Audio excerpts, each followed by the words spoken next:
kind of food are you looking for on this particular kind of day? I ate a corned beef hash at a diner Wait, in what? yeah. What?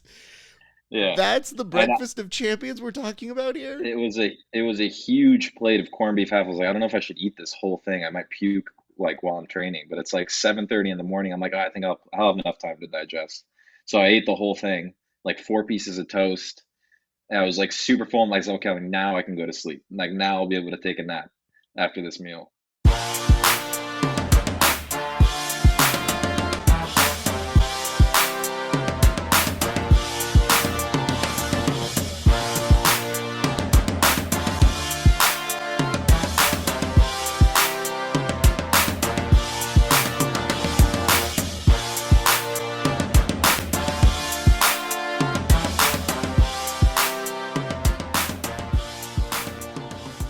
What is up, everybody? It is your friendly neighborhood BJJ podcast, Rafa Esparza, coming to you with another installment of the Grappling Hour. We have an excellent show today. Giancarlo Bodoni joins us. Very excited to talk to him. He has so much insight. It's a long interview, but I really think you get to know the better parts of his jiu-jitsu game, his journey, and how he ended up capturing a trials win at Adcc back in November. And I know some of you are wondering, why are we just seeing this now? There were some audio and visual problems that I had to fix in post, and it required a little bit more TLC. And I figured it'd be good to group it with the rest of our ADCC Trials Winner Series that you've been seeing over the past week and a half. But just so that you know, we do have a big announcement here at the show. And the big announcement is this. We are going to be moving to a subscriber-based model. What does that mean? I know, it can be very confusing. Many people do it differently, but we always, here at this show, believe in providing some kind of free content to people who maybe can't afford it, or, people who just aren't interested in that sort of a thing. But to our loyal fans, the people who have been with us, our ride or die since day one, we're doing something brand new. And if you want early access to these interviews, we ask that you go to this link below, down here. You find out more information, we'll email you, and we'll tell you how it's going to work. But the basic gist is, if you want to see the interviews before anybody else, we're going to offer them to you first. And we'll show you the pricing points, and we'll see if you like them. And if you do, and you support the show, and you support me and all the work that I do, I would truly appreciate it, because I work pretty hard on this. And let's be real. If y'all got $3,000 to spend on an NFT, you got a few dollars to pay for this per month. I'm just saying. I saw some people spending some money on some NFTs, and, they're okay and stuff. Anyway, that's not the point. The point is this. Go to the link below. We'll send you some information, and you can be one of the first people to see these interviews in the near future. Anyway, enough about that. Giancarlo is wildly fascinating. He's got a great story, and I really appreciated him walking me through his journey and through a lot of his technical ability to break down matches. I think we've seen a little bit of that through his time as a competitor, and also some of the work that he's done with BJJ Fanatics. But here's a great opportunity to get to know him better, and go check out his YouTube channel. It's really good. Like, he has some amazing intel and information there, so I really want to encourage you to go check that out. Anyway, no more delay. Let's get straight to that interview right now. Hey, what's up, everybody? We continue our way through all of the ADCC winners. Now, in particular, I'm intrigued to talk with this gentleman. Why? Well, a number of reasons. Number one, he's been killing it on BJJ Fanatics. You've seen him a bunch of times there. You've also heard that he's moving to the Tejas, but in between wondering, is that Gordon on the side? Oh, that's pretty cool to see. And seeing him beast his way through all of his competition over at ADCC Trials, it is cool to get to know a man who has a budding, and when I say a budding, it is an incredibly resourceful YouTube channel. I highly encourage you to go there. This man was very nicely saying in one of his recent videos, thank you for getting him to 3,000. I think you guys can do better. There's some good information there. And not only that, but he is providing a service online so that for you idiots who cannot win the trials, maybe, just maybe, you can learn from the guy who actually does. So today, I'm very excited to bring on, for the very first time, your ADCC winner for the negative 88 kg category. Please welcome to the show for the very first time, one, Giancarlo Bodoni. Thank you, man. Thanks for having me on the show. It is a pleasure to host you. It is great to see you. How does it feel, man? How did it feel to get the big win over at ADCC? It felt good, that was a goal of mine, was to be at the next ADCC, just because of the kind of magnitude of the event and all the lead up for it. So I'm glad I was able to actually get it done on the first trials and kind of get that weight off my shoulders, and now just full focus to ADCC 2022. Can you maybe tell somebody like me, somebody who understands ADCC ish, somebody who enjoys the tournament, what is the most difficult part in the preparation for a tournament of that magnitude? There's a couple things. The rule set's very different. That was my first time ever competing in the rule set, in any sort of ADCC rule set. Um, and trials trials in particular is different because the matches are a lot shorter than they would be in actual ADCC. So just strategically, being prepared for all the different rules, and all the like the nuances to the rules, as opposed to, coming from like a background where I mainly competed the big events like in an IBJJF. The rules are very different. So just a heavy emphasis on um, wrestling, but not so much wrestling, but just like the actual points for takedowns, points for reversals, what actually categorizes a takedown score, and just things like that. Strategically, you got to approach the match very differently for ADCC. You do an excellent job of outlining your whole process for competition. You talked about how this is on your YouTube channel, by the way. You put out an actual response video to your ADCC performance, and you tell people, hey, listen, we're not going to do match breakdowns on this video. It's coming. But I'd like to give you a little bit of the mental process of what I was going through. Now, obviously, on the show, we do that as well. But Mhm. before we get to that, I did want to ask, and maybe I'm wrong on this, but Mo likes to give credit to himself for a number of things. But one of the things he likes to give credit to himself for is he's like, oh, I picked all the winners. But did he pick you? He seated me in the top three. So he put me in the top three. And ultimately, I mean, he was pretty much right. I think it was like El Monstro, who I fought in the final, was number one. I was number three. I think Jacob Couch was number two. I don't remember who the number two and four seeds were, but I'm pretty sure he had it so that at least three of the people that he picked were in the like final four in the semis. So he was pretty close. So Understood. I just like the yeah, idea of I'm talking now to the one spoiler he so called didn't call. How did it feel right. to be that spoiler? It felt good. I mean, I think I had kind of an advantage in the sense. I mean, a lot of the competitors, like I knew them. I competed against, one of them before. It was my quarterfinal match. I'd competed against the guy, so like we kind of knew each other. Some of us from the circuit, but there was a lot of new faces as well. But I think like ultimately, at least from the perspective of outsiders watching the tournament, I kind of had a little bit more of a shock value because I'm kind of coming up um, on the scene, particularly the nogi scene. So in that aspect, it felt good to be able to go out there and in my first trials come out on top. It's cool. I'm a compulsive gambler myself, and I'm not opposed to putting predictions out there. I just always think that's how much time he has to fill in these Instagram lives that he does. That like it becomes Yeah. an extra bullet point where it's like, oh, I just want to mention that I got these right, and I'm like, nobody cares, Mo. You care. Nobody else cares. You know who might also care? The people who are in that division who go, oh, that's nice. Doesn't mean anything. Doesn't change the outcome. And clearly, people like yourself prove, guess what? Shit can happen that is a little bit different because there were a lot of people in this division. It was the second most populated division, right? Yeah, I believe so. I mean, if it wasn't the second, it's definitely up there because there were Yeah. a number of people that I saw who all have claims to a lot of momentum, Hmm. several of which you beat in the very end of the competition itself. But what I Hmm. would like to start is by asking you, what does the travel process look like? Because if I'm doing the logistics, you've been all over the place recently. You've been Hmm. going into a move and then go out to compete is not an easy process. So, do you mind Mhm. detailing what the travel the week of feels like when you're going to this competition? So I flew out, I think we competed Saturday. I needed to fly. I flew out on Thursday night, so I got there Thursday night, so I had all day Friday.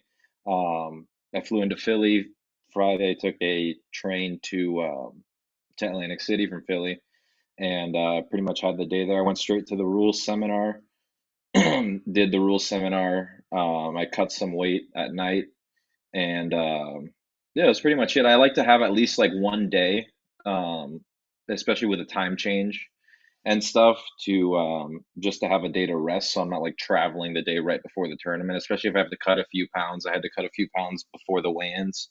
So it just gives me time to actually like get off the plane, see where my weight's at, you know, uh, get a little training in if I need to get some training in, or cut those final few pounds, see how much I can eat, things like that. So I like to come out at least a day before, like have an actual full day, to rest and to like finalize my weight cut or my training. I might break a little sweat the night before the tournament just to stay kind of moving. And yeah, that was pretty much it. I had dinner, cut a little bit of weight, and then woke up like 6 a.m. to go do the early weigh-ins, and just rested until the tournament. You know, I haven't spoken to anybody yet. I've spoken to several of the winners so far, but I haven't Hmm. spoken to anybody yet who talked about the actual rules meeting.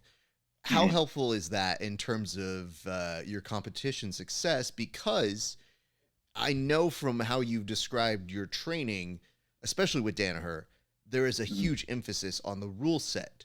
So Danaher is probably one of the best resources for rules. I've seen him at EBI and combat jiu-jitsu settings Hmm. basically run the rules meeting Hmm. himself when he himself is not the adjudicator necessarily.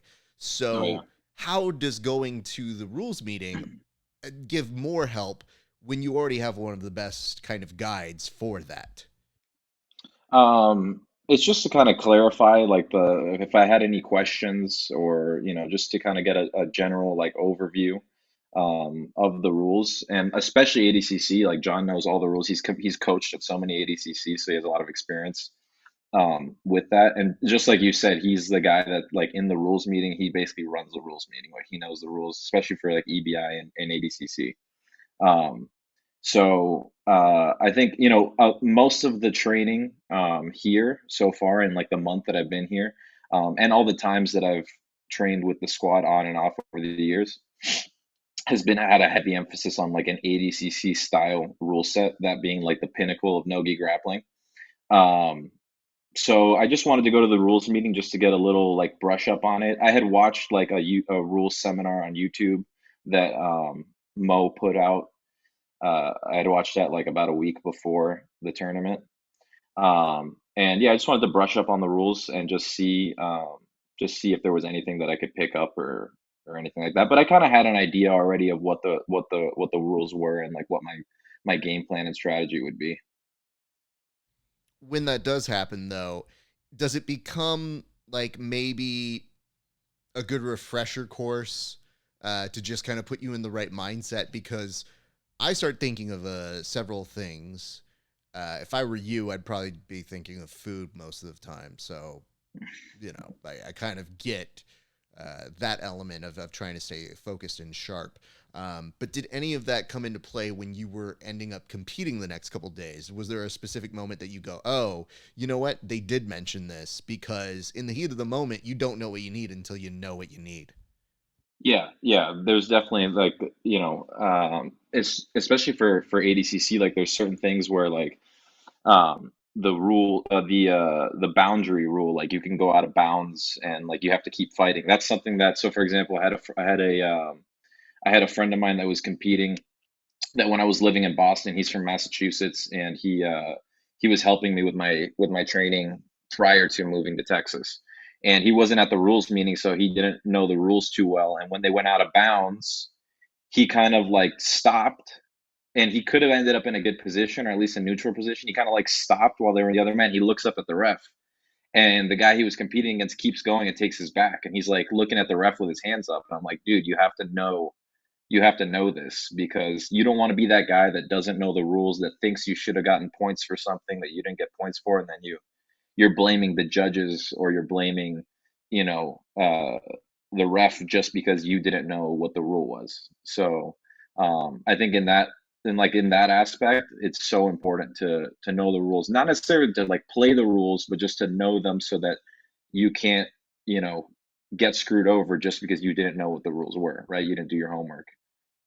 So Understood. you see that, I've seen that so many times, like in tournaments where guys don't know the rules and then they're complaining to like the referees or whatever.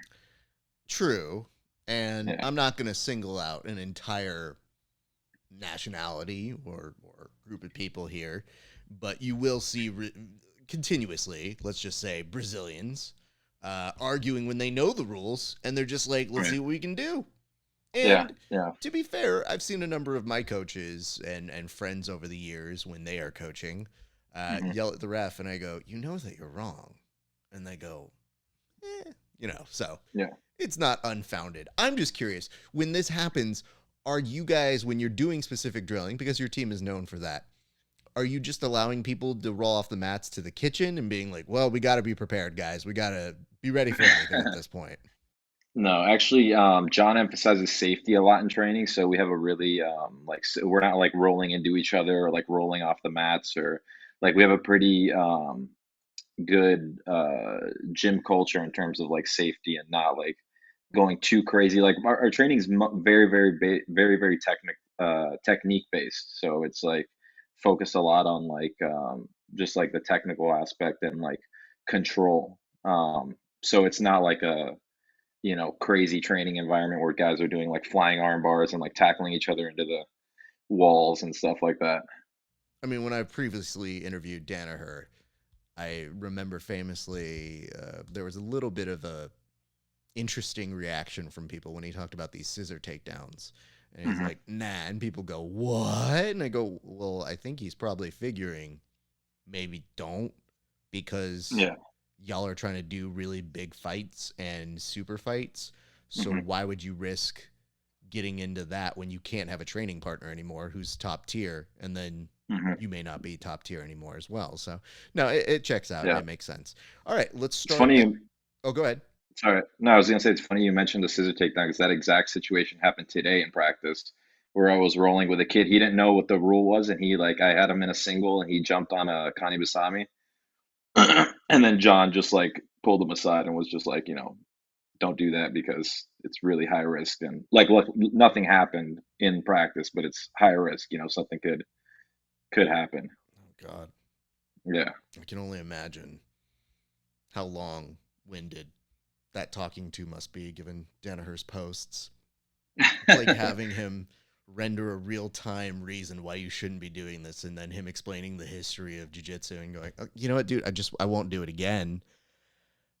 For the love of God, dude. I get it. I get it. No, of course. And again, I think it is important. You can tell that's one of the rules. It's one of the big things I've taken away from the team and interviews with people over the years is just John is very, very good about that. And you guys Hmm. do, because of your notoriety, you have a lot of people who want to train with you. And Yeah. sometimes, the new folks, they won't know, but I assume they'll learn that very quickly. I want to go ahead and transition to the actual day now. So let's just start it right at the beginning. You do a good job of eating appropriately. You wake up in the morning, walk us through your day. I usually wake up in the morning around like 8 a.m. Usually up. Our first practice is at 10, so we have practice at 10 at Hensel Gracie Austin. Then the practice usually ends around like 11:45. Then we have a little break in between where we'll go like shower, get something quick to eat. And then at 1 p.m., we have a training session at like a private training facility that's a little bit bigger, where more of like the pros and the more competitive people will train. And we'll do our like main like hard competition practice there. And then we have a break in between, and 6:30 p.m. we have another training session at Hensel Gracie Austin where We'll train from around 6:30 till usually like 6:30 to 8:30. Um, we'll have a class, and John teaches all the classes. Um, and Yeah, that's pretty much a day. So it's pretty much like practice after practice after practice. But our main like hard competition practice is at 1 p.m. in the middle of the day. Understood. I was And actually go referring to home, go to sleep, do it ADCC. again. Uh, but having said that, Oh, for the actual ADCC competition, it's still fascinating to get that process because mhm. it does inform me as to the way that you are breaking up training. Spoiler for people who are watching this after the fact, we recorded this, but we recorded it at a time where you had enough time to go to training, get your stuff in, and come back. So, obviously, we always try to do this as complementary to people's schedules as much as they can be. But for me, whenever I schedule people, I just go, you tell me. I know you guys have 9 training sessions. I don't know when the hell that's going to be, and hopefully we can make this work. And we did. Yeah, So why don't we yeah. go ahead and go to the actual ADCC itself? Because as I was Hmm. mentioning, is you had made weight, you did the rules meeting. So I wanted you to start me through your day on day 1 of competition, if you would. Oh, on competition day. Okay, Yes, got you. sir. Yeah. So, for this trials, I made weight at like 6:30 a.m. and then just rehydrated whatever couple pounds I had to cut. It wasn't that much. And then I tried to go back to my hotel and sleep, but for whatever reason I was like super amped up, so like I couldn't sleep. And actually, it was funny. The night before, like there was like some people in the hotel room like next door to me. They were making so much noise, and like I didn't fall asleep until like 1 a.m. And then I had to wake up. I woke up at like 6, went straight to the venue, made weight. So for whatever reason, like even though I hadn't slept that much, I was like really amped up and I couldn't go to sleep. So I was like, okay, let me try and get some breakfast. So I went and got breakfast at like 7 a.m. I couldn't find like anything open like within walking distance. So like I was like looking until like 7:30, then I finally found like a diner that was open, got some breakfast and went back to my hotel, I took a little nap until like 10. I think the tournament started at 10, but because 77 was the largest bracket, they were going to go first. And I was told that 88 probably wouldn't start until like noon. So I woke up at 10. So I took like a 2 hour nap, woke up at 10, went straight to the venue, and just basically watched, some of the matches, started warming up, do my typical warm up routine. I'm going to hold you And right here if you don't mind. yeah. Okay, you will probably have interviews about this going forward, but I have a fat kid question because obvious. Uh, when you say that you want breakfast and you've made the Mhm. weight, what kind of breakfast are we talking here? Because Yeah. I know what I want to eat, but even if I'm just training, I don't eat until after I finish. So, what are you looking at in terms of your craving? Because now your options are limited to the point where I'm sure you're walking by stuff. I'm sure Starbucks has some options, but it seems like you want to actually get some other kind of food. So, what kind of food are you looking for on this particular kind of day? I ate a corned beef hash at a diner Wait, in what? yeah. What? Yeah. That's the And breakfast of champions we're talking about here? it was a huge plate of corned beef half. I was like, I don't know if I should eat this whole thing. I might puke like while I'm training, but it's like 7:30 in the morning. I'm like, oh, I think I'll have enough time to digest. So I ate the whole thing, like 4 pieces of toast. And I was like super full. I'm like, okay, now I can go to sleep. Like now I'll be able to take a nap after this meal. Okay, So that's what my I had on whole competition day. Honestly, I don't really have like a ritual like meal, like something that I want or need right before competition. yeah, And no, I actually like day to day in training, I don't really eat breakfast. So no, I feel that and I it's kind hear of like, you. But when yeah. people say they're looking for breakfast, I'm thinking, oh, okay, this guy's gonna put away 2 eggs, some bacon, some toast, cabbage. Like, what the hell? That does not figure in any of my equations. There was at least like four, probably like 4 eggs in the hash. Oh God. Um, but yeah, it was pretty good. I liked it. Bless your soul, kid. Man, they would have wheeled me off after round 1. So, all right. So you get warmed up. It happens a little bit after noon, I think, is probably when you ended up going to compete. But walk us through your first match, if you would be so kind. Yeah, first match. The first match is always the worst one for me because Well, it I'm not is like after you have really, the cabbage if you really start to do the math on that. So yeah, I think yeah. you might have But done part of that to yourself, but go on. so I'm not really like into like super heavy warm-ups. Like I don't really like to do like a hard warm-up. I never have.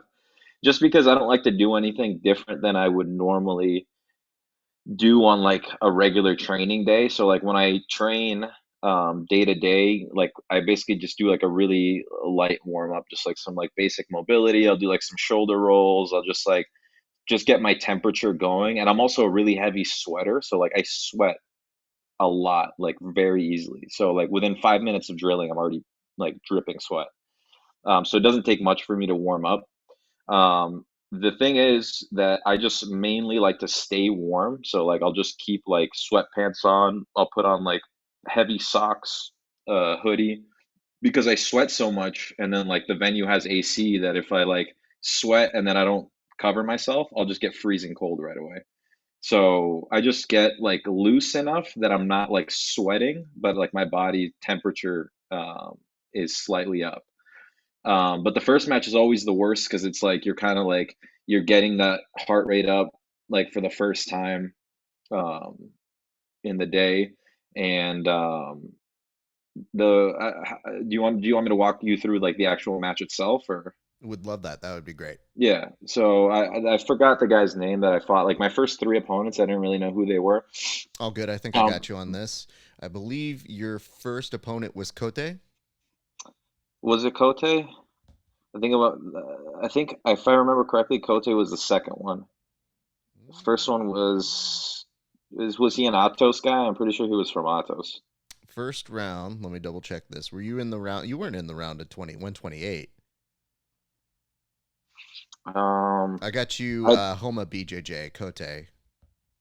okay, could be, yeah. So like I said, yeah, I didn't know who he was, but I started the match. I stood up with him a little bit. I did a little bit of hand fighting, and then I pulled guard in the because there was no points, so you could pull guard. Um, I hit a reversal, so I was able to come on top in the no points period, and he kind of accepted bottom because there wasn't any points involved. And then once points started, we pretty much just stood up for the majority of the match, and then I was able to put him down with a double leg. He avoided the points by turning. Um, he didn't want to accept the points, so he turned, and I was able to take his back in that transition, put him down with a power half, and score the back points. And I had a choke in, so I had my hands locked and everything, but the time ran out, so it didn't count as a submission. But I think like had it been like an extra like 5 seconds, I would have probably finished it, but time ran out. Such is life, but Yeah. still pretty good start to the day if you're, hmm just starting to get your feels. hmm But hey, man, that is a pretty dope thing to see. Uh, hmm do you mind going through your second match now? Yeah. So second one, I'm pretty sure this is the one that I heel hooked the guy, or that might have been the third match. Now I'm doubting myself. I have to like look on BJJ Heroes or Sorry. something. Okay. You know Yeah, what? I'll call up the BJJ Heroes just to double check yeah. here because I'm looking at Flow Arena and listen, I don't want to say I don't trust things, but I'm just going to let you know if you rely on things like Flow Arena because it says you started your first match with a submission. So, Yeah, so they probably had it. They probably had it wrong because my first one, yeah, yeah. My first one, I didn't submit. I knew I that the time ran out and he didn't tap, so I didn't get the sub on that one. yeah, I don't see it So I think they here. messed that up. Oh, no, my apologies. It was an Alliance guy. It was a 3-0. So they just have this awkwardly bracketed where they rebrand Okay. you over. They put you on a weird island. So no, that's my apologies on that. It's just weird AF. But yes, so take me to your second one. That would be Kote. Okay, I think that was rear naked as well that I finished him. Um, I don't even remember how that match went. I'm the worst with matches too. Like I freaking like people ask me what happens and like I don't even remember like the exact like details of the match.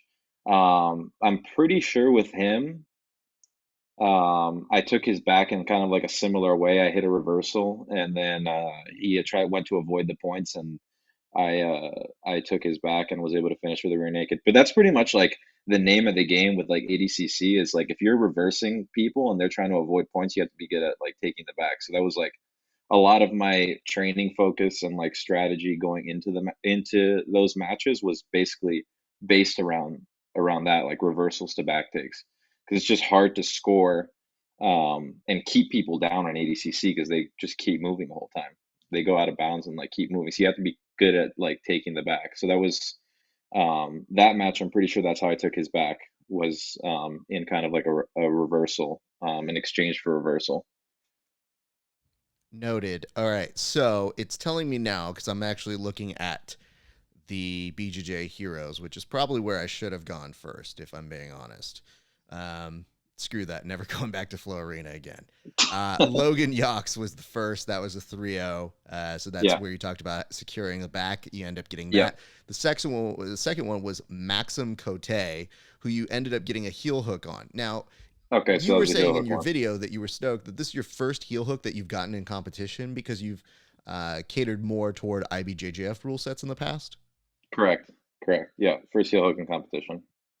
That I had surprised I had me. a close one on Wagner at Nogi Worlds, but apparently it didn't. He escaped it, and apparently the refs didn't even value it as an advantage. So They're still trying to figure out how this thing works, man. yeah, They're, I think at IBJJF, they're still like, do we allow that? And it's like, yeah, we do now. yeah, Come on, dude. Like, it's fine. But it makes it all the sweeter. I actually think it's a better story to actually have a heel hook finish as part of your ADCC journey because guess what? It's a huge part of the game in this rule set for a number of people. It yeah, can be a totally. weapon for a number of those people. I, I don't know what this feels like from the competitor standpoint. And again, it shows our relative differences in what it means to us. But if I hadn't gotten a heel hook, I know I would be super stoked. What did that feel like internally for you? Because I know you don't want to get too complacent on, oh, okay, well, I don't want to overdo it. But still, that's a pretty good feather in your cap. Yeah, it felt good, especially because it's something that I've been working on.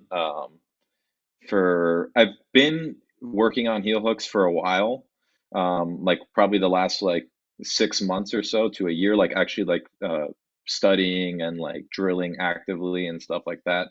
But I was never in a room with people that were experts at not just attacking heel hooks but defending heel hooks. So even though I was able to like finish heel hooks like in training, um, I wasn't getting like kind of good defensive reactions all the time.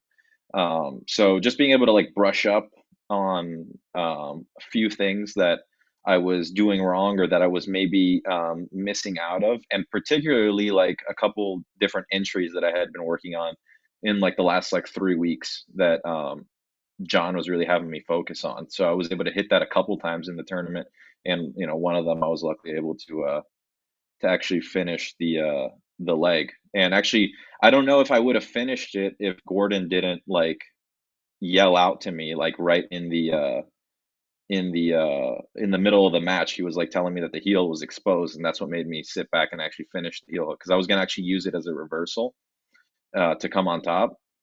But when I heard him say the heel's exposed, I just sat back and it was like right there. That's dope. That's really cool to hear. Yeah. So when that does happen, now you know you're going to the next round. Next round is going to be you versus, I believe here, this is Michael Ferrante. Hmm. What can you tell me about this? Because this puts you back into that same kind of element that you were in the first round, which is securing the back. Only this time you finished the rear naked choke. What, if Yeah. anything, was different or allowed you to end up getting the finish in this particular circumstance? Just the fact that I had more time. It's crazy how quickly 6 minutes goes. Like I would look over and at the clock and I'd be like, holy shit, there's like 30 seconds left. Like the 6 minutes like flies by. Even more so than in training because we were doing 6 minute rounds, like in preparation. But I felt like in the tournament they just flew by. Um, that match I just had a little more time on the back, and the way that I took his back, like I just had more time and I was threatening the neck more, and I was able to actually like control the back for a longer period of time, and it just gave me more time to be able to sink it in, lock my hands in, and finish it. So I think had I had a little more sense of urgency in the first match, where like if I would have taken his back, or like I would have pushed to get the takedown and take his back maybe like 30 seconds before I did, I would have probably been able to finish it. But you know, you know how it goes. How much are you watching at this point? Because to me, you probably figure, all right, things are going well. You mentioned that you kind of have your routine that's pretty basic, and you don't love to warm up a bunch. If I'm that person, I tend to watch, but I don't know Mhm. how you do that. Are you somebody who's watching other people as it's going along, or do you just go off into your own zone? A little bit of both. I mean, I was coaching some of my like students and friends and like some training partners that, yeah, people that I knew kind of from Boston, and um, so I was like coaching a few people. I was watching some of the matches. I was actually watching more matches from other weight classes than my own weight class, surprisingly. Um, but and then like the other times, like when I wasn't watching matches or coaching somebody, I was just kind of chilling on the warm up mat. Um, just kind of treating it like a normal, like I wasn't I like I said before, like I don't really have any like rituals. I don't listen to music like on the tournament day. Like I don't have headphones in. um I don't listen to like, I don't do anything in particular. I just try to be as normal as possible, and just talk to my friends, um hang out, like nothing in particular. The main thing for me is just like staying warm, keeping my sweats on, um making sure I'm hydrated. If I have time, I'll like time in between matches, I might eat a little something, but I'm not really too big on like rituals, or you know because it's an uncontrolled environment. Like anything can happen. What if your ritual gets screwed up? You don't have your music for a day, or whatever the case may be. Now, like, oh shit, like I'm gonna lose just because of that. I try to take that out of my mind and just try to be relaxed Yeah, it's before definitely that. going to throw you off if they don't have Rihanna playing in your headphones Exactly. Well, before you go out I don't know there. if Rihanna would be my pre-match choice, but Well, then I to think each here's their. the problem. That's thrown out there as a joke. So Yeah. now what ends up happening is you shoot down the joke. Now I'm going to ask you, what is going to be the song if you did have one then? If I did, I mean, I did used to listen to music, but I stopped listening to music for that specific reason. I like things like, I like all kinds of music. Like I would probably listen to something a little bit more like, um, I don't know, Rage Against the Machine, or like even like rap. Like I like 50 Cent or something like that. Okay. Just want to make sure I'm writing. Eminem, something like that. Yeah, I'm going to make sure I'm writing down this properly. Anti-ritual ritual. Got it. Okay. Wanted to make sure because when you're telling me, you're like, hey, you know what? I used to listen to music, but then that wasn't proven to be too good, so I got rid of it. Yeah. It's like, well, it's the opposite of a ritual. It's just still kind of a ritual, feel and vibe to it. I think that what you're telling us though is that you're saying there's a way to be present without the guise of music, because some people just go into their zone and they can do that. And I think through your trial and error process, you found like, no, actually, I don't need that shit. I can actually do it Yeah. without it because I know where I'm at, and I've already felt like I've been here, probably through your training and probably through even the way that you casually mentioned that you're watching other people. It sounds like you can do a good job of, yeah, coaching your friends, staying in the zone, and then also maybe enjoying the event as well, because let's be real, there's a lot of really good matches that are there, and I'm Yeah. sure even though you want to really hone in and focus in on your own, it's hard not to get excited when you see some dope shit happening on the mats. So Yeah. was there anybody that was garnering your attention by this point of the day? Because if it's enough to make you stop dead in your tracks, who was garnering your attention in those other matches then? Oh, there was so many good matches in that turn. Like that trials was like, I'm sure West Coast's trials are going to be great. And I honestly, I had never really watched too many ADCC trials before that.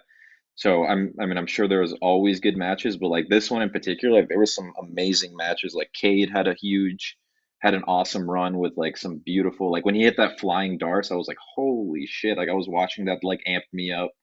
Um, just watching like Placido do his thing. He had some like epic matches. Like he had some of the more exciting matches of the tournament. His match with Cody was really good. Cody's another good competitor that I like watching. So there was a lot of guys.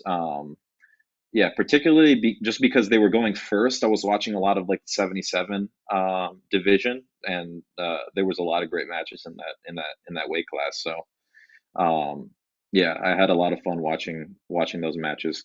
Particularly, I liked watching Cade and Placido's matches. Feel that. Somebody asked Yeah. me, I think during an Ask Me Anything in the past weekend, they're like, what was your favorite ADCC trials match? And had to take a second, and I was typing out, I thought it was Cade and William for me. Hmm. And then I said, man, there was a lot of matches. I ingested a lot. And I had Hmm. a brief moment where I thought about the other ones, and I go, no, I think I'm good with that because I felt like they were equally matched. But it goes to show you the level of competition that was happening in those early rounds where I had to stop and think about it to be like, man, am I really neglecting somebody? And without doubt, I know I am. I already know that once I tweet it out there, especially the number of people that we've had on our shows where they follow us or they're going to be like, hey, what about me? And I'll be like, well, be more exciting, Dick. I don't know what to tell you. So uh, I think people know that we're watching and, we do these fight companions so they can see my reactions. They can go watch it back if they want to. But it is a lot of jiu-jitsu to ingest. But you were becoming notable to us on our side because we saw the way that you looked very comfortable throughout the day. So if I may, I'd like to kind of get an idea because I think at this point, are you now done with day one and we go to day two? Yeah, after my third match, it was done with day one. Yeah. Okay. What do you do in between? Like, what happens between day one and day two for you as you kind of recalibrate to get ready for the next day of competition? Honestly, just like there was no weigh-in on the next day, so I could eat whatever I wanted. So I just ate and pretty much just relax until the next day. Tried to get as much sleep as I could. Um, and yeah, pretty much like nothing special, just dinner, let the body recover, rest, and then just go move on to day two. Were there any further noise complaints on this one? Did the people learn to like keep it down the next night so that you could actually get some sleep? It was definitely a lot better. I don't know if they just like checked out that night or but I put my head once they were making so much noise, I just put my headphones in and like I played like rain like background noise to like try to fall asleep. Oh no. So I ended up doing that the second night too. Oh man. Yeah. I'm glad that that was able to help you and assist. But it sounded like at least things went a little bit easier. All right, next morning you going back for cabbage. What happens then? What do you do now? Now that you've got the lay of the land, do you hopefully find some better breakfast on day two? So day two was Starbucks, was two Starbucks sandwiches, coffee, and that's it pretty much. Okay, okay, good for you. Are you a black coffee person? Like, see, listen, I'm trying to get the recipe for being successful here, so I'm trying to let people know what champions are doing. So, what kind of black coffee are we talking here? Are we Um, talking iced coffee? Are we talking lattes? Where are we going on this? I hate hot black coffee, and I don't like, not that I don't like, but I'm not a huge fan of like coffee drinks where it's like, this like big, where it's like a beverage basically. So I just do iced coffee or like cold brew and black, like no sugar. I think you're my kind of person. That's exactly what I do. I don't like, man, my wife, when she goes to Starbucks, she, after asking me what I want, will do the, are you sure? Kind of thing. And I go, yeah, just iced black coffee is fine for me. Yeah. And she'll be like, but don't, they have drinks there. We can get you one of those. I go, no, I don't want any of that. I just, It's ice. I always get iced coffee, and it's funny is on day one when I had the corned beef hash at at breakfast at the diner, I asked them for black coffee, and I asked them if they had iced coffee, and they're like, "No, we don't have iced coffee." And I'm like, "How do you have a pot of coffee and you put ice in it? Like, how do you not have iced coffee? That doesn't make any sense." That's amazing. Yeah, Yeah. I ended up, I think I went to one Starbucks once and I asked for an iced coffee, and they looked at me very strangely, and then they tried to give me like a blended coffee, like one Yeah. of the iced ones like that, and I go, no, no, I said iced black. Like, how did this happen? Like, Yeah. I'm just not this person right now. Because when I was, when I'm young, my sister, she would take me to Starbucks and she'd get me like the mocha frappuccinos. And I'd be like, Mhm. oh, this is nice, but nah. Like, it's nice to have every once in a while. So, on a rare Yeah. occasion, I will very Right. easily have that. All right, day 2. Walk me through it. Match number 1, sir. Match number one on day two was, you probably have it I there. I don't got even you on this, remember. so I will Yeah. go ahead and give you the information you need. I believe at this point, is it James Brasco? No, no, no. Is Oh it? yeah, yeah. I Yeah, think it it is. was it. Yeah, it's James Brasco. Yeah. So this one was cool because so like I had heard of James Brasco, but I didn't really know too much about him. And everybody told me that he's like this like wrestler type. And actually, I had seen some of his matches in the previous day, um, like just glimpses of his matches, and I kind of like every match was kind of the same way. He was really hard for people to put down. He played a very like cagey game, and obviously being a wrestler, like he was pretty strong and like he wanted to play top. So Gordon gave me a game plan. He was like, if you overwhelm him with a heisting game, um, you're gonna you're gonna win easily. Just stay disciplined with playing a heisting game. And that's exactly what I did. And I just basically like constantly was coming up to my knees and snapping his head down and like forcing him to like back away and stand up and go from his knees to his feet constantly. And within like a minute or two, I already felt like that he was slowing down and he was exhausted. So I just kept putting pressure on him from bottom until eventually I was able to come on top and then armbar him. So that match went essentially like that. I would just like he wanted to play like from his knees and try to like play like kind of like a tight game where it'd be difficult to get underneath him. So knowing that because he was in a low stance, playing the heisting game was a perfect strategy because it would force him to come up to his feet. And when you're constantly going from your feet to your knees and the bottom person's applying like pressure that's forcing you to move backwards, it's exhausting. So that's pretty much that was a spot on game plan from Gordon, and it's something that I didn't do in any of my previous matches, so I had to make an adjustment to it a little bit. But it was a perfect strategy. I know we roasted Mo a little bit at the top of this, but I would like to know, is that kind of how you're seeing the brackets play out in your head? Is kind of how it's playing out in reality? Because for me, I always think you competitors, you know your divisions really, really well. Gordon game plans well, obviously. Danaher, Mhm. I mean, goes without saying. But is the bracket going kind of the way that you thought it would throughout the day? I didn't really think about the bracket. Like, I'm not the type of guy to look at the bracket so much. Um, I honestly don't even really like look at it at all. I don't like doing that like kind of jujitsu match math where I'm like, okay, in my third match, I'm probably gonna fight this guy, and you never know who you're gonna fight. Um, so I should just like in my mind, I'm like, I have to be willing to and ready to face any one of the guys. And like I said in the earlier rounds, I didn't really know the guys that I competed against. So I had to be cautious and like I didn't have time to like study their tape or like look them up, and I didn't really want to. I just wanted to focus on my game and like focus on me. Um, and that's always when I have like my most success. Like when I'm not like worried about who's on the other side. I obviously like looked through the division to see like the possible names. But I wasn't like, oh, I might fight this guy. Like I should do something. I should fight this way. I should change my game plan. I was like, they're gonna have to like they should be having to adjust to your game. That's like my kind of approach to that. I don't like to like overly stress about it. I'll kind of glance at it, but I don't make a big deal about it. I'm not gonna like change my game in one night just because I'm gonna fight so and so in round four. You know what I mean?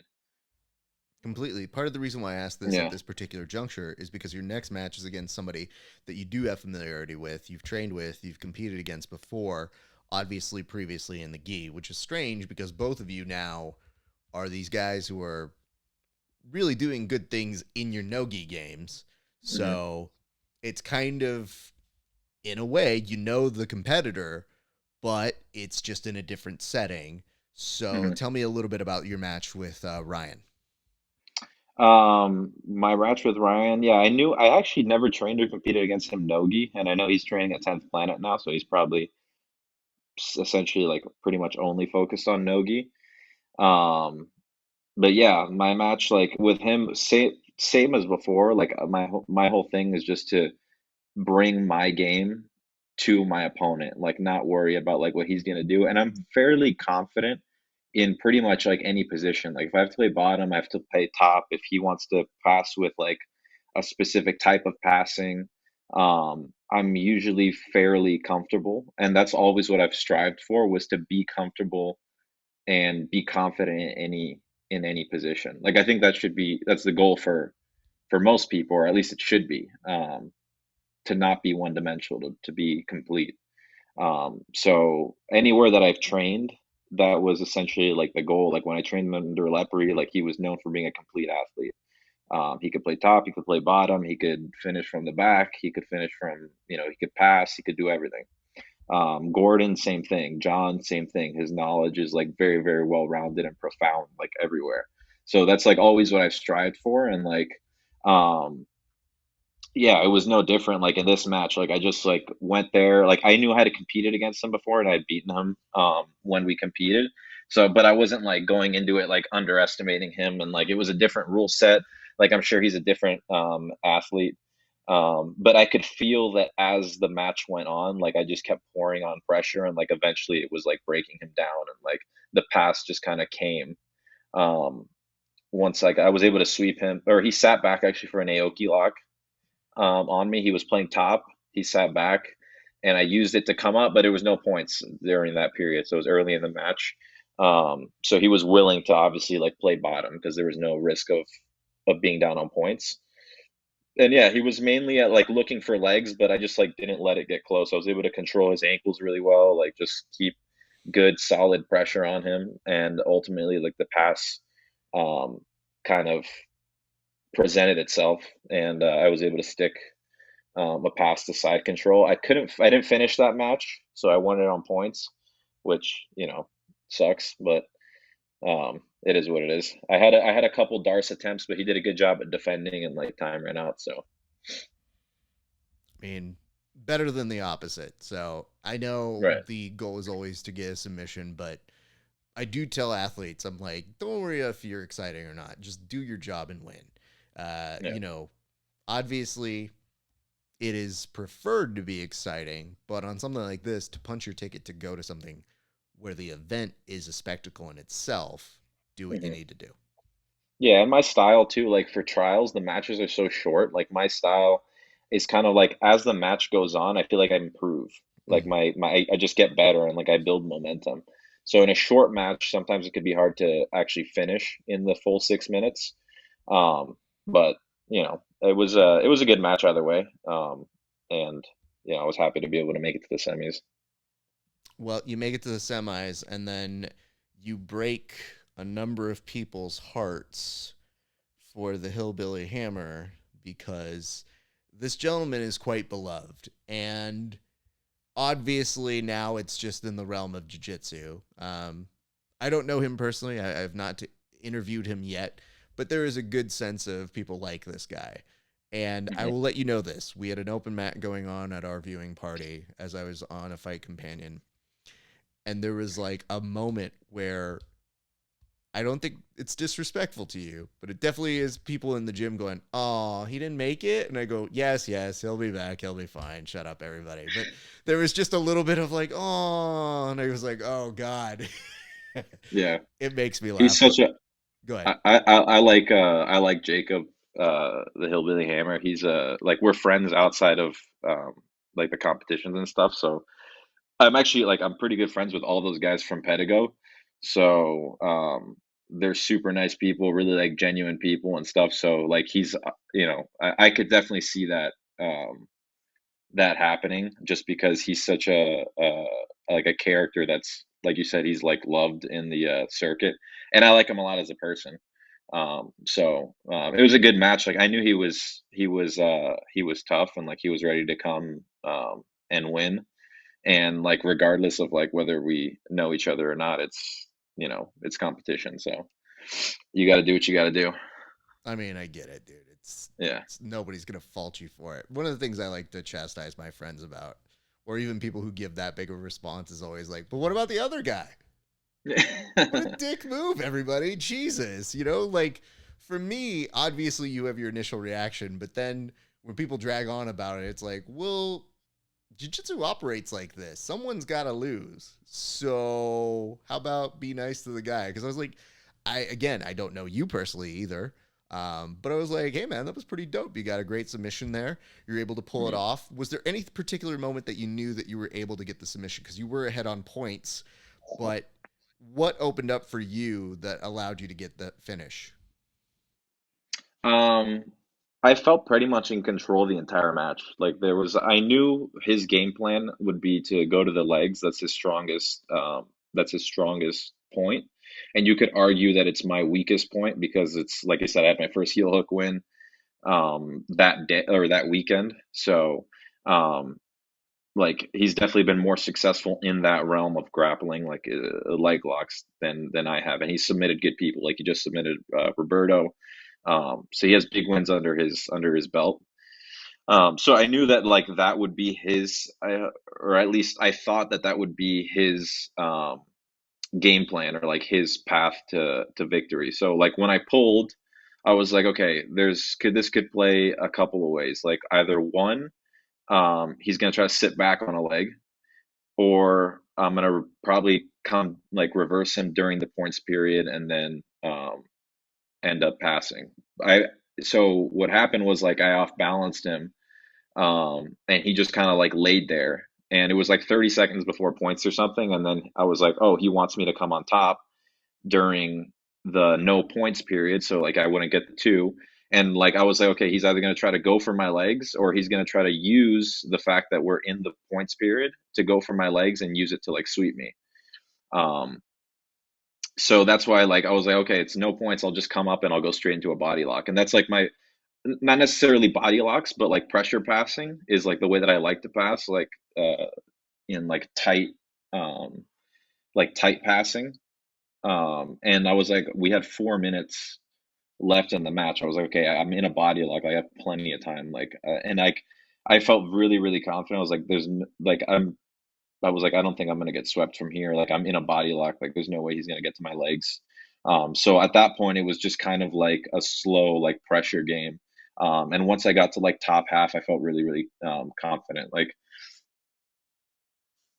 he almost reversed me at one point. Like when I passed, I stepped over to mount. Like I was kind of like balancing on my head there, like almost reversed me, which would have actually scored for him because like even if you reverse people for mount in ADCC, that scores. Um, but I was like able to keep my balance. I kind of like I have to every time like I'm used to passing from half guard like that, so you have to be used to you have to be prepared for guys to like explode and like try to buck you off like once you hit that pass. So I was kind of prepared for that. And I mean, as the match progressed, like it just went more and more in my favor. And I felt really comfortable throughout the whole match. Like I never felt at any point in danger. I felt really solid in all my positions. And honestly, like throughout the whole tournament, I felt that I had that like I had confidence even from my first match. Like and as the matches progressed, it just kind of built like one match after the next. I felt like, and at no point did I feel like I had doubts in my head leading up to that. Which is like you said, you mentioned like my video. That's something I talked about in my video because before the tournament, I had like kind of a little bit of a losing streak. So um, that it felt good to actually be in like focused in that tournament and just feel like solid all around.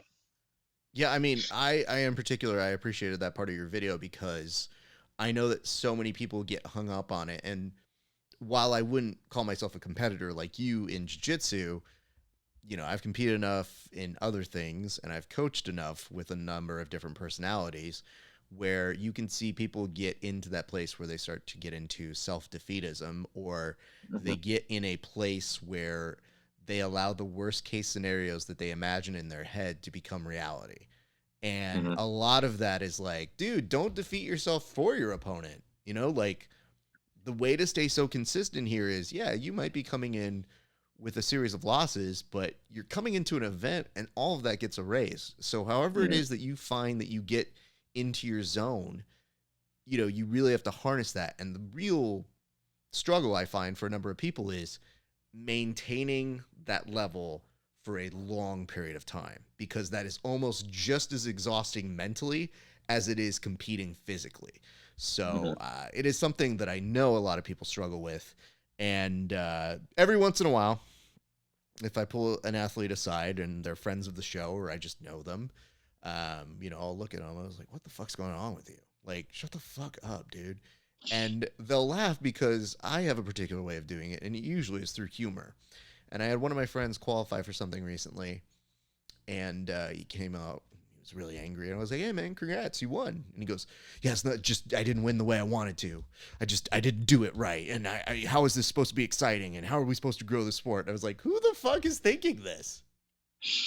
Nobody's Yeah. thinking this. You qualified for the thing where you're supposed to be exciting." And he goes, "Oh, okay. I didn't know that somebody else was watching it."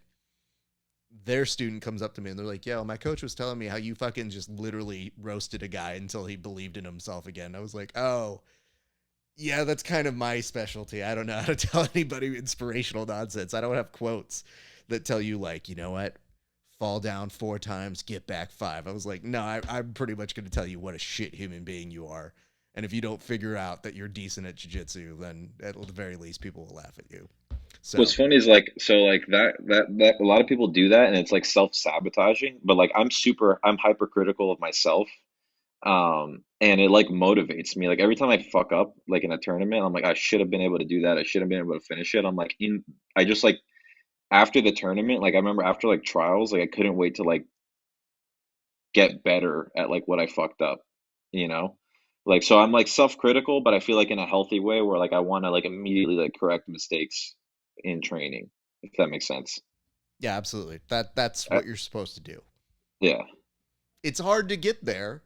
I will be Yeah, for quite sure. honest with people, because you have to be very forthcoming with your shortcomings. And Yeah. you said something right at the top of the video that I think is probably some of the best insight that you could provide, which is post your losses. And to me, it's hard for people because they think that's going to give the advantage to their opponents. They get so into this. People are going to see what my weaknesses are. I don't compete, but we do a thing at the end of the episodes now where I'll show training footage. Now, if you slow down that footage, I don't imagine anybody would, but if you slow down that footage, you would see me getting wrecked by some of these people. And I just told people, I was like, I just think it's a kind of cool way, if I ever have to give credit to people who help with the show, to just kind of say, like, hey, stick around for this. And if you see me get walloped, then cool. But for me, I don't care, because Mhm. I'm a tape study guy and I look at it and I was like, oh, I didn't do that day. Ah, oh, fuck. All right, I'll go figure that out. And I welcome it. I like people to have the cheat code so that I get better. So I think it's a good perspective for a competitor to have this, because for you, it's a good way to say, I've discarded this and Mhm. I've discarded its hold over me so that I can use it to become better. And I think that's Mhm. a very, very healthy thing. So it tells me where you're at competitively is a good insight as to why you ended up having great success. Yeah, yeah, for sure. I mean, if you're not evolving too, like jiu-jitsu just becomes kind of boring. Like you don't want to be stuck doing the same stuff. And like if you keep making the same mistakes and you're not fixing them, then you're just gonna like either like avoid that position. Like if you keep every time you play half guard, you get your guard pass, and then you're just like, oh, I'll never play half guard again because I fucking hate it and it sucks. Then you're not getting better. Like you should actually try to like, at least I that's how I think. Like try Yeah. to improve at it and like analyze it, see what you can improve on. Oh man, I'm just getting X guard to heel hook for all my life. That's all I'm going to be good at. That's all I need. Let's walk through your final match, because if you already broke hearts in one section, you had somebody that a lot of people had as the guy to beat for this. So Mhm. when that becomes a match, for me, I did see your momentum throughout the day, and I thought, man, you're looking really sharp. And that was an interesting match because Elder's a great competitor. I know him personally. He's a great guy. But you had a very, very strong performance in that. So do you mind walking us through that match as well? Yeah, I watched a couple of I didn't watch any of his matches in entirety, but I kind of like seen a few of them throughout the day and like pieces of them, and I knew that he would run a wrestle, especially like it being like the finals and you not being able to pull. Even though he's a pretty good guard player, like in competition and stuff, his guard is pretty good, which is rare coming from a wrestling background. Mm-hmm. Um, and So I mean, I knew that he would want to wrestle and like we would be forced to wrestle, which is fine. I like to wrestle as well. Like I've trained a lot of wrestling. He was very heavy-handed, physically strong, explosive, like everything that I already expected and like knew about him. So basically, I made a few mistakes in the standing position that like led him to get close to a takedown, which I've already like watched and like saw where my mistakes were. Um, but I felt confident, like because of ADCC's rule set and how like the scoring criteria, I felt confident that I could avoid points and just scrimmage till we got back to our feet. And even when I took the shot on him and I had him in a single, I felt that I could finish it, but like he's a strong wrestler. He had a really good sprawl. I had my hands locked, so I felt that I could like I'm usually comfortable in that position, like being able to suck the leg in. Um, but like it had just occurred to me at that moment. I was like, oh shit, I could pull guard here. I was like, so I just counted in my head. I was like, okay, one, two, three, and then I counted to five just to make sure. I'm like, I'm not getting penalized here, and I pulled him into an underhook, which is actually like his coach is Lucas Leitch. That's like his what Lucas Leitch is actually known for. Funny enough, and that's a position that like again like I feel very strong in. And as soon as I came on top, he did a good job at scrambling to his feet, but I was able to counter him and put him down. And like again, like take once the back was like exposed, I felt like I felt very confident that I could like finish the back take and secure the win. Obviously, again, I wanted to finish him, but um, you know, it is what it is. I was able to secure a win. There wasn't a lot of time left too, so I felt pretty confident that I could hold him off, and I tried to attack his legs, but he sprawled very heavily and like made it difficult to suck the leg in. Again, it's like this is a match that like I had to be like in the moment and like focused to be able to see that opportunity where I could sit and pull the guard into a good position, like not just sit to guard, but like sit straight into a good position. Um, and that like ultimately made it easier for me to be able to reverse him. Like if I would have just sat back and like accepted bottom and then played an open guard, it might have taken a little longer, but I was able to see like the opening and go straight into a strong, like an offensive half guard, you know. So you end up winning. When they announce that you win, what goes through your head? Just like a sigh of relief. Like I was like, oh, it's like it's done, and like that was just mission accomplished, basically. Um, and it just felt good to know that like ADCC, that this ADCC in particular, the one coming up, I was like, because like the magnitude of it, I was like, I have to go. Like I have to be at this one. Like there's no reason why I shouldn't do it. So like even though I had a short amount of time to train in Texas, um, I had been preparing for it prior to that. And regardless, even if I hadn't won this trials, which obviously the goal was to win, I knew there would be a second shot at the West Coast trials, but it just felt like, mission accomplished basically. It was like a sigh of relief, like a weight off my shoulders, and now I could focus on like the main tournament versus the tournament to get into the tournament. You know what I mean? Understood. How has the recovery been? Because I just saw, in going through my research phase, I've done the ice baths as well. But when I saw you in that ice bath, one thing that happened to me in my experience, and you can tell me if it's different for you, is that everything that hurts avails itself, and you Yeah. feel the target areas where you go, oh, well, that's where the pain stems from. Good to know. What did you feel like when you went into that ice bath, especially after a rigorous training camp for it and then an actual long 2 days of competition? The ice bath. So the ice bath was actually, this wasn't after the trials, but after trials, I felt, you always feel a little bit sore after a tournament, but you had 7 matches, like a long weekend, a lot of like sitting around and waiting. So you're gonna feel like tired, like mentally drained, and physically a little bit sore. But I didn't feel too bad. I actually felt more sore after Nogi Pans than I did after those trials. Nogi Pans was, for whatever reason, I was like, the next day I was just like so stiff, like I could not move. But I felt pretty good. A day or two, I was moving normal, no major injuries. um, the ice bath, getting in the ice bath, I don't do them frequently. I had done them before in the past. Luckily, I had just finished a crazy hard workout, so my body was just hot as hell, and I immediately jumped in the ice bath, and it was actually pretty relieving, actually. Within like 30 seconds, like I was just like fine, like I was just like completely numb, which is, I'm usually like, I hate the cold. So like if I was to get into an ice bath just like right now, I would be like shivering, and like my teeth would be, yeah, my teeth would be like, clacking against each other. But I felt pretty good, and like immediately after you feel super energized. Like it's crazy what it does. Yeah, one of my friends is this is his bag. He does this for people. He travels around and you know does a pretty good job of these things. And he would always tell me, he's like, "Why don't you do an ice bath?" And I was like, "I'll be honest with you, I don't know how it's gonna go for me." And he goes, "Yeah." I go, ugh. If I'm gonna do it on camera." And he goes, "Yeah." I was like, "Yeah, because at the very least, you'll have my terrible reaction on camera, and I think that's good TV." So we filmed it, and it was fine. He was like, "You did way better than I thought you would." I was like, "Actually, I did too," because before I knew it was like 3 minutes, and I thought, dude, I'd be out of here by a minute. Like, there's no way. Yeah.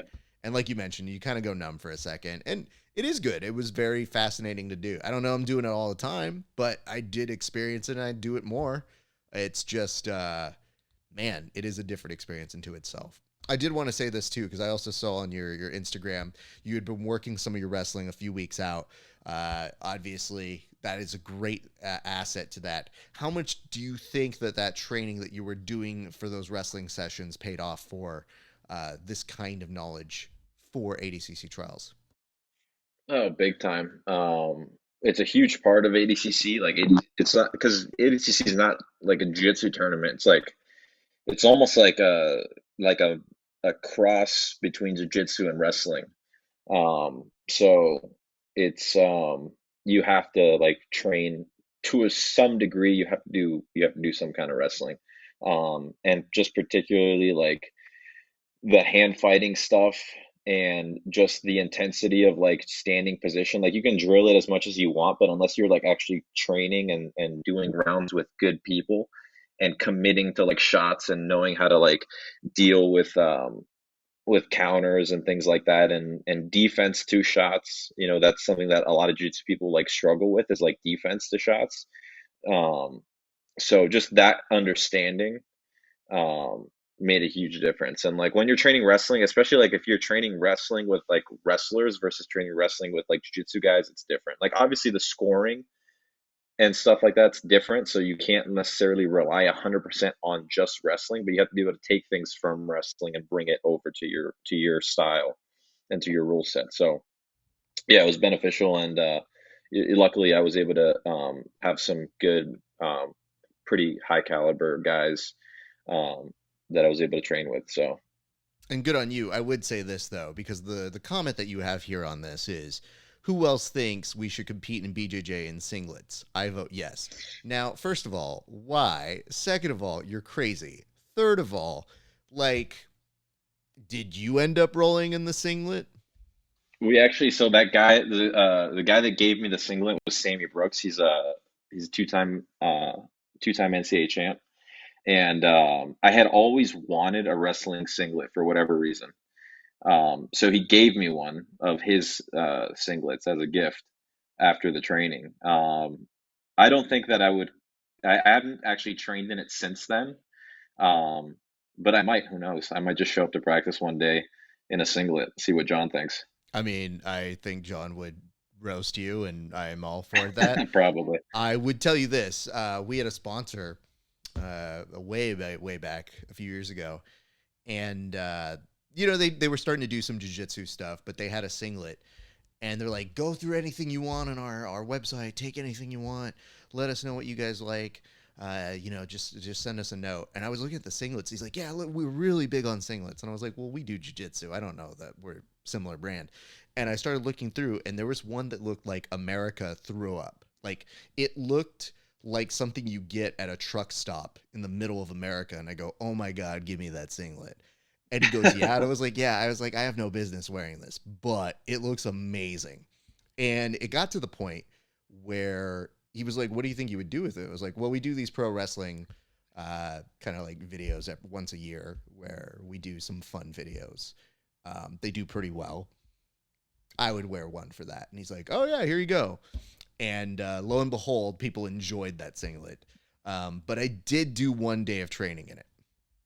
And I'll tell you this, not a wrestler, but for me, when I wore the singlet, it made me think like, shit, you better go a little bit harder and you better try to really get a takedown here, because mentally I'm like, I can't wear this and just like not give my best effort to try and at least get some good takedowns or a knee pick or something.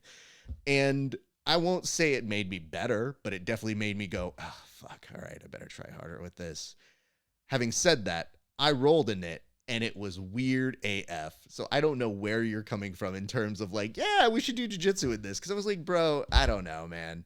This thing, like, it's like halfway between wearing some decent spats that got cut off with like a tank top and being like, yeah, I think this is how I'm going to train. It's just like rolling in compression shorts. The top might be because it's like a tank top, so that might be a little hard. Like if your fingers get caught in it or whatever. Um, but yeah, I don't know. I would just if I were you, I'd just roll, kind of show up to training in the singlet and just pull guard every round, just throw everybody off. Well, you haven't told us what your apparel is going to be for the actual ADCC, but if you walk into it with that, I'm not going to say we'd sponsor you, but we'd consider it. So Who knows? there's It'll get eyes for sure. okay. I'm gonna apologize because we've gone over what I asked you to do. We haven't gotten to origin story. If you have a few minutes, I'd like to ask you about that. I don't know what your schedule is, sir. Yeah, let's do it. All right, let's get into your origin story. Where does jujitsu begin for you, sir? Started when I was 12. I started training at Hilly and Gracie Academy in Miami, Florida. That's where I'm from. I grew up in Florida, and I started training there when I was about 12 years old. Trained there for pretty much the majority of my like teenage years, kind of going into I think until I was about like 19 or 20. And after that, I trained. I had a brief stint at GF Team because one of my instructors at the time had come from there, and I wanted to travel to Brazil. So just due to that connection and like knowing, like him knowing people out there, I went to Brazil and I trained there at like the GF Team HQ in Mayer in Rio, which was a super cool experience. And like I'd done jiu-jitsu for like 8, 9 years at that point, so like I always wanted to go to Brazil. Um, so did that, and then so at the time my dad was living in North Carolina, and I ended up moving out there with him, training at Lucas Leprie's gym for a couple of years. That's how I met Lucas, just through like visiting my dad and going to train at his gym. I trained there for a few years. I got my brown belt with Lucas. Um, and then I had an offer. So Lucas comes up to me one day. He's like, "Hey, do you want to go to Boston and teach at Bernardo Faria's school? He's looking for an instructor just for 2 months. It was just going to be for 2 months." And I was like, "Yeah, sure. Like, I'll take 2 months and I'll go up there and teach." And then like 2 months became three, and 3 months became six, and then I ended up staying there for like 2.5 years, whatever it was. I still got my black belt from Lucas, um, shortly after I think I won Pans as a brown belt. Um, and then yeah, that's pretty much I mean that's like obviously a very brief kind of like I came went from here to there. There's like a lot in between. Yeah, majority of my jiu-jitsu career was or my jiu-jitsu like life, I guess you could say, it wasn't much of a career at that point. Was in Florida. And then after that I kind of jumped around a little bit between Texas. I was still with Hilly and Gracie, like the association in Texas. Um, and then, Brazil. I went to Ohio for a little bit. That's where I met my buddy Dante Leone. Trained with him for a few months out in Toledo. And then ultimately ended up moving out with my dad in North Carolina and meeting Lucas. And through Lucas, I got the connection to Bernardo's. Through teaching at Bernardo's, I ended up, filming instructionals and working with BJ Fanatics. And, now I'm here, Austin, Texas. Obviously, people know you are working with Danaher. You say that there is a video that is going to come in and explain your process, your journey of that. So I don't want to ruin that. That's Yeah, something. I want to talk. I just mainly want to talk about like why I decided to move there and kind of like because a lot of people have been asking me like why I moved to Danaher. Am I gonna compete in the gi ever again? Like what's it like? What's your plan? Like what's happening? And um, so like I for sure like my main focus is ADCC, especially now that I've won the trials. Like there's no reason why that shouldn't be 100% my focus because it's the biggest tournament in grappling and I basically the main thing that I want to highlight is because there's a huge like stigma around like old school mentality in jiu-jitsu and like changing teams and like what does that really mean and this and that. And so I basically want to like highlight the thought process towards changing teams and why I decided to change teams, and also talk about like my relationship with my previous team because I was under Alliance, but in my mind I was more under Lucas than I was Alliance. I have a relationship with Lucas, and we still have a really good relationship. When I still have family that lives in his. My brother is just got his purple belt under Lucas, so like he trains there every day. I'm gonna go back and visit, like so. I still have a good relationship with them. So it's more just like my whole channel. I try to always I It's been mainly technique based, but I've recently talked a little bit about like my mindset, and I want to talk about this as well because the whole thing is like I want to be able to provide a source of information that can benefit people.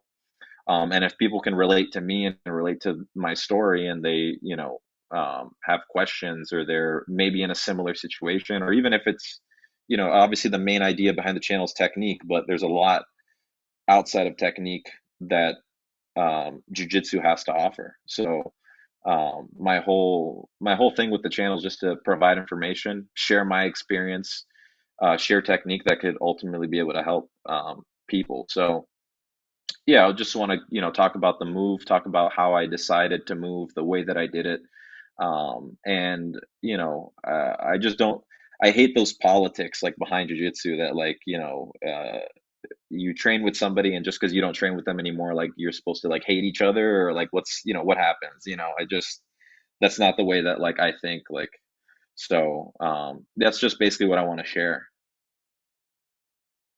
That's cool. That's within our business known as a tease, kids. So Yeah. to hear that portion, wait a few days for him to get that one out. Whenever it comes out, I don't know when it's being released, but I still think it is a valuable resource for people to listen, to consider, because yeah, I mean it's cool if you can take people along on the journey.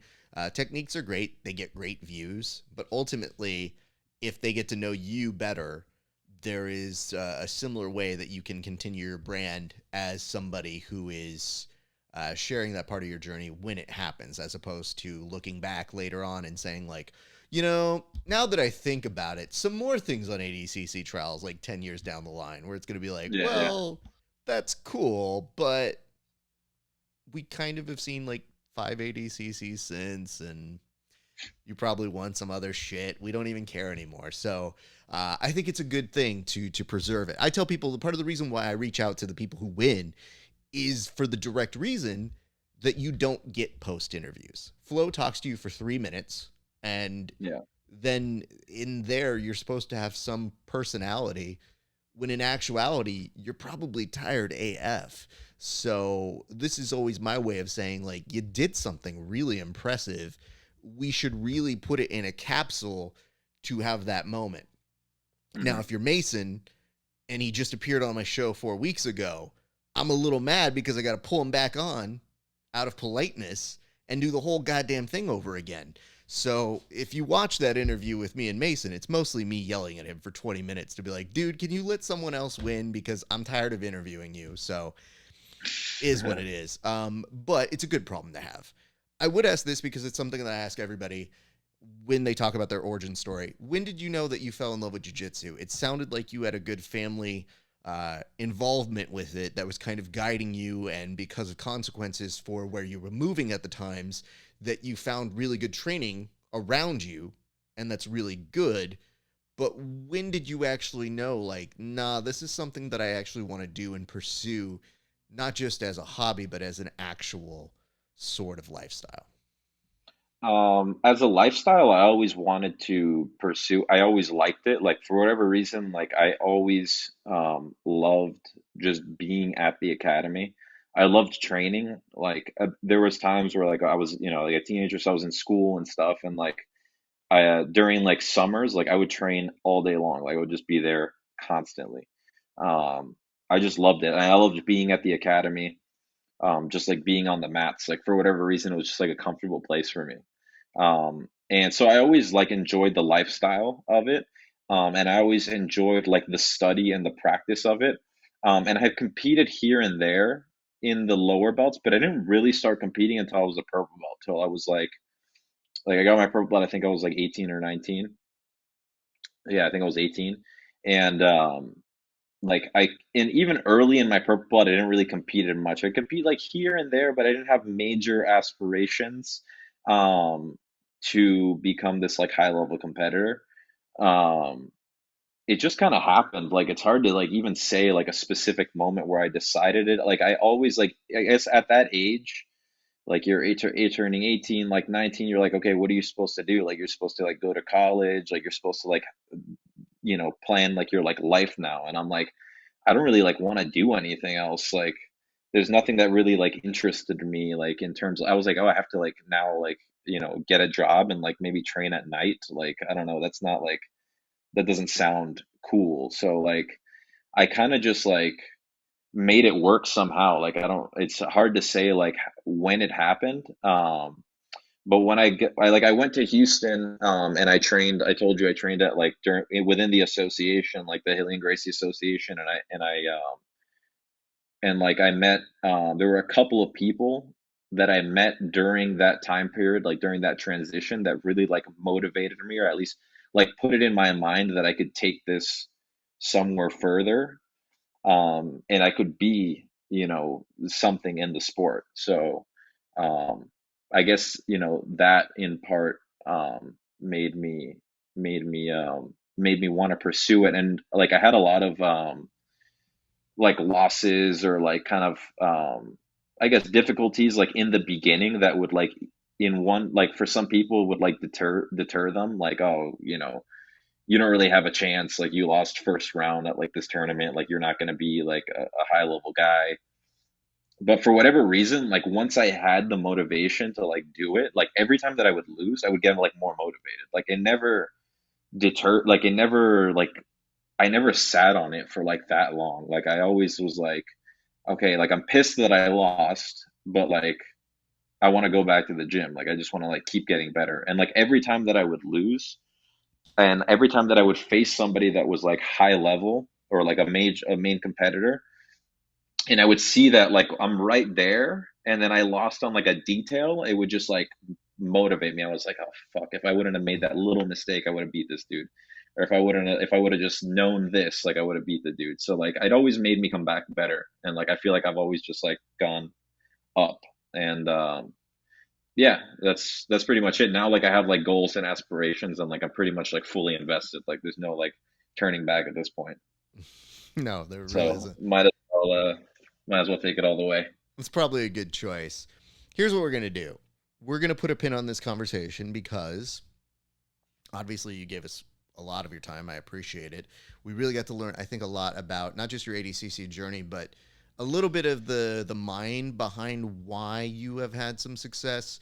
And I think you've touched on it a few times, even within our short time here today, which is a redirection of how you can make losses wins. And Mhm. clearly that is proven very effective for you 2 weeks ago. So compliments to you that you were able to get this kind of notch where you are in your journey. Mhm. So as we close up, I like to ask one last question before I give you the floor, which is, what would a win at ADCC mean for you?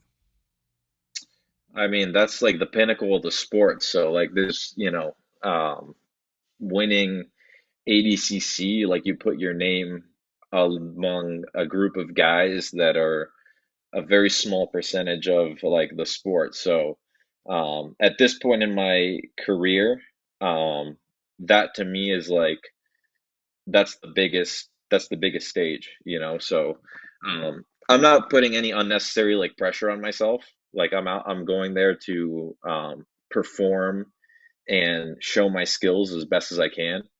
Um, but yeah, I mean, like again, like that's basically like if our sport had an Olympics, it would be ADCC. So that's like the highest level that you can get, I think, in grappling. So I mean, that would mean like everything. Like that would just show that like, all everything that, I've gone through, all the hard work and stuff paid off. And it wouldn't stop like at, just one ADCC. Like it's not like the end, like okay, ADCC and then the world ends, So like I said, I'm not putting like unnecessary like pressure to win or anything. I just like ultimately like I have fun with this. Like I enjoy this a lot. Like I enjoy my life, I enjoy my lifestyle, and I love jujitsu. So like it's all like a positive experience for me. Well, good for you, man. And congratulations again on the win. Normally, when we finish the interview, we like to give an opportunity for you to plug anything you'd like to plug. I know that you have a one on one coaching mechanism that you do for people, which I think is a great resource, not just because it provides help for people, but it sounds like you have a very smart analytical mind. And one of the things that I was genuinely impressed with, I think, from everybody who has won in these interviews, that you see as a consistent constant, because all of you have very different styles, but the way in which you break down your matches, it does show an extra detail that is maybe the extra factor that gives you the win, because Hmm. it's not everybody who gets these things, these trials wins, but it is kind of cool to hear all of you have very similar ways in which you approach your understanding of it and how you are able to recite that when we do interviews like this, and you get the opportunity to share that. And that is something that Hmm. you did on that ADCC video that I thought, hey, I would watch more of these. I think that is pretty cool. Then I think that is a unique thing that I didn't see anybody else really do. Or if they do, Hmm. they're prompted by idiots like me who say, hey, tell me what you did. So one of those two things. So you have the remote learning, and please tell people where, not only in giving shout outs to your sponsors, but tell people where they can grab you for seminars, man. Yeah, totally. So if you just go to my Instagram in my bio, you'll have a link, which is my website, and I have several different links there where you can sign up for, like I said, that online one-on-one coaching. You can do it from anywhere in the world. And I have a couple different ways that I do it depending on your training situation and what you have available to you. So you can go ahead and just apply for it there, and then I'll get in contact with you. Or same thing, there's a link for seminars if you have a school or you're part of a school that you think would want to have me for a seminar. In that exact same link, you can just click it, and you can have access to pretty much all my contact: YouTube, one-on-one coaching, my instructionals, or seminars as well.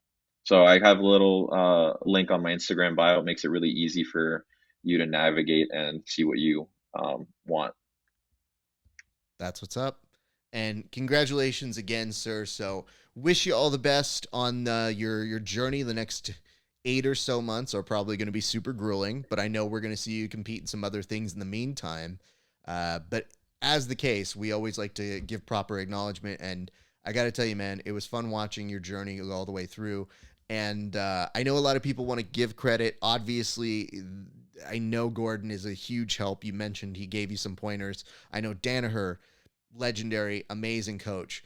But I don't want to take away from all of the expertise that you yourself have brought in. And I think you deserve due credit for that, because there were things that you were rendering in real time that I said, hey, that's pretty sharp. That's pretty good. So obviously credit to those guys, but the biggest credit going to you. So I want to make sure that people know you're your own man. You're doing really well. And I can't wait to see what you develop with that group. Thank you very much. I appreciate it, man. Thanks for having me on. Not a problem. But tell Gary he can go fuck himself. Everything else is fine. Thank you, Giancarlo. I appreciate you. Stick around. I'll talk to you off air. But for the rest of you guys, I want to say, do not go anywhere. We got a little bit of show left. Stick around. All right, everybody. That was the last of our Adcc Trials interview series. I got to tell you, I love doing those 8 interviews. I know they were spread out over some time. Giancarlo's and Mason's were filmed a few months ago. So sorry to them about the delay, but I still think the information plays, and also the insight into their grappling journeys. So great to hear. And plus the other 6 trials winners that we've interviewed, they're amazing. Getting to hear about them has been a truly great experience. And honestly, I've been doing this for a long time, and I really felt like a lot of those interviews were some of my best work. So this was the last one that we're doing like this format for a little bit. It is my sincere hope that you will come and support us by going to this link below, becoming part of our mailing subscriber list so that you can find out more about how you can get early access to our interviews, as well as some premium content that we are currently cooking up so that we can give you a truly great experience as a subscriber of this show.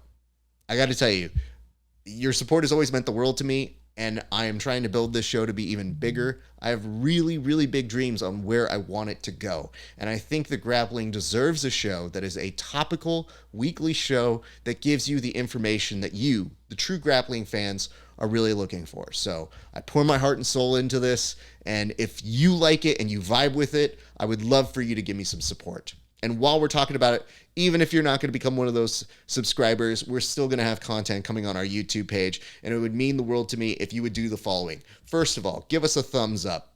That's just easy to do. Second, subscribe to us if you don't already. And third, hit the notifications button so that you are notified whenever we go live for a fight companion, or we have some new content that's coming out that is available to all of our friends and family. Again, can't thank you enough for all of your attention. If you haven't seen the other ADCC Trials interviews, go check them out. They're on a playlist. I'm pretty sure you can find that down in the description as well. But I'm really looking forward to the big show. And I'm pretty sure we'll get a couple more interviews with some folks who are going to be competing at ADCC. So you're not going to want to miss out. Thank you so much for all of your time, your attention, and your love. It really does mean so much to me. All right. It's been a great day for grappling, and I hope to see you back on the mats, on the show, next week.